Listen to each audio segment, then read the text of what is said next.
Buenas noches. En este momento haremos una explicación breve sobre tres preguntas importantes para filosofía del siglo XIX. La primera es: ¿en qué consiste la crítica al pensador abstracto que realiza Kierkegaard?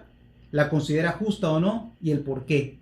Para Kierkegaard, ve el pensamiento abstracto en el lugar en que el sujeto adquiere conocimiento a costa de perderse a sí mismo. Pues, si se supone que el pensamiento abstracto es lo más elevado, se sigue de esto que la científica erudición y los pensadores abandonan orgullosamente la existencia.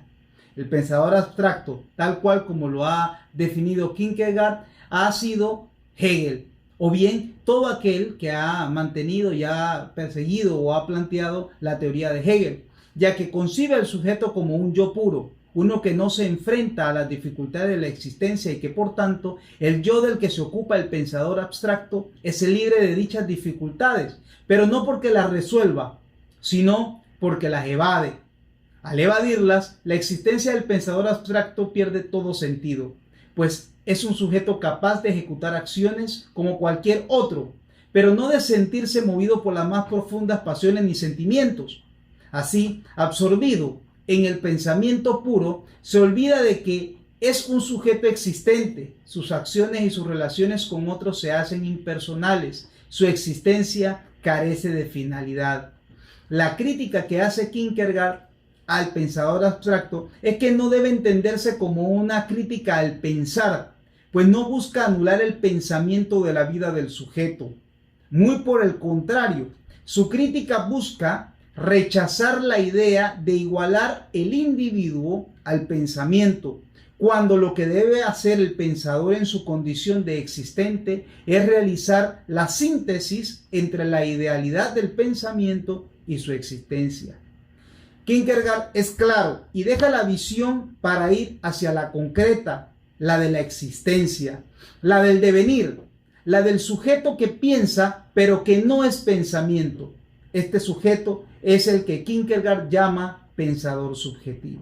La considero justa porque, tal como nos lo explica al decirnos que el mayor problema que posee el pensador puro es que al elevarse por encima de lo concreto no es capaz de comprender su existencia en el devenir propio de ésta, sino que una vez elevado en el pensamiento puro, su visión es sólo la de la eternidad, no de la temporalidad en la que él vive. En cambio, el pensador abstracto se hace eterno en el pensamiento y nunca está lo suficientemente junto a su existencia como para ver y comprender de cerca su humanidad. Pregunta número 2. ¿Cuál es la esencia del hombre y la religión según Feuerbach? ¿Qué relación tienen estas ideas tanto con Hegel como por Marx? Feuerbach analiza la religión y la relación de Dios con el hombre, partiendo de la idea de que Dios no existe y que es un invento del ser humano. Dios fue inventado con el objetivo de explicar aquello que es inexplicable y que es utilizado para legitimar nuestros miedos, preocupaciones o bien nuestras ignorancias. También afirma Feuerbach que el hombre primero inventó a Dios para después negarlo, que en él se proyectaron todos los ideales perfectos del propio hombre y que cuanto más se engrandece la figura de Dios, más se empobrece el individuo. Asimismo, establece que Dios es una figura creada para marcar unas pautas de comportamiento o códigos morales que están fuera de la lógica y que se erigen como elementos castradores que impiden la libertad.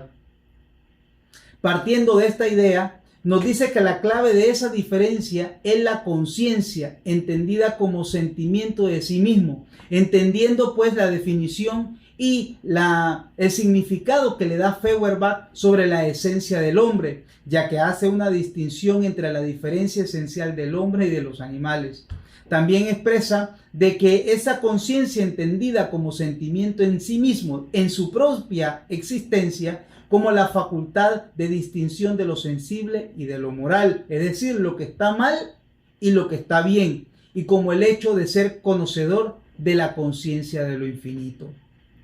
La relación entre Feuerbach y Marx, ambos tienen una crítica a la filosofía contemplativa, es decir, ambos critican este tipo de filosofía ya que defiende la obtención del conocimiento filosófico, ya que va más allá de la propia experiencia del individuo.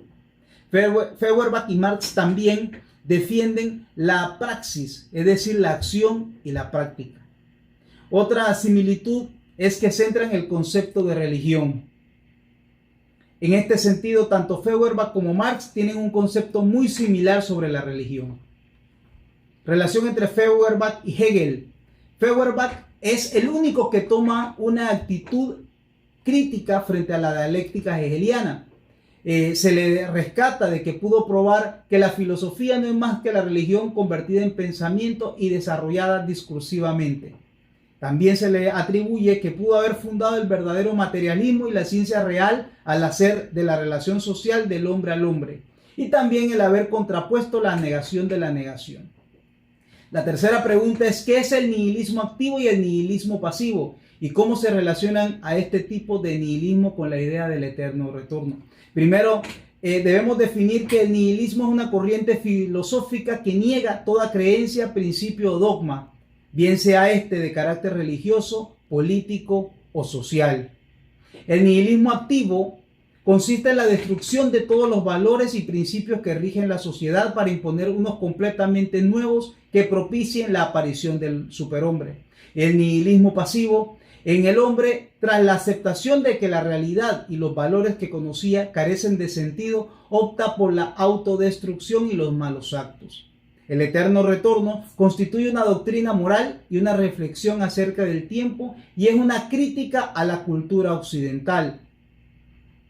La doctrina del eterno retorno intenta hacer una llamada a la voluntad humana, ya que el eterno retorno se construye con cada decisión para que cada instante posea un significado completo, un sentido total. Nietzsche afirma que la incapacidad para aceptar el eterno retorno nace del resentimiento contra la vida. Muchas gracias.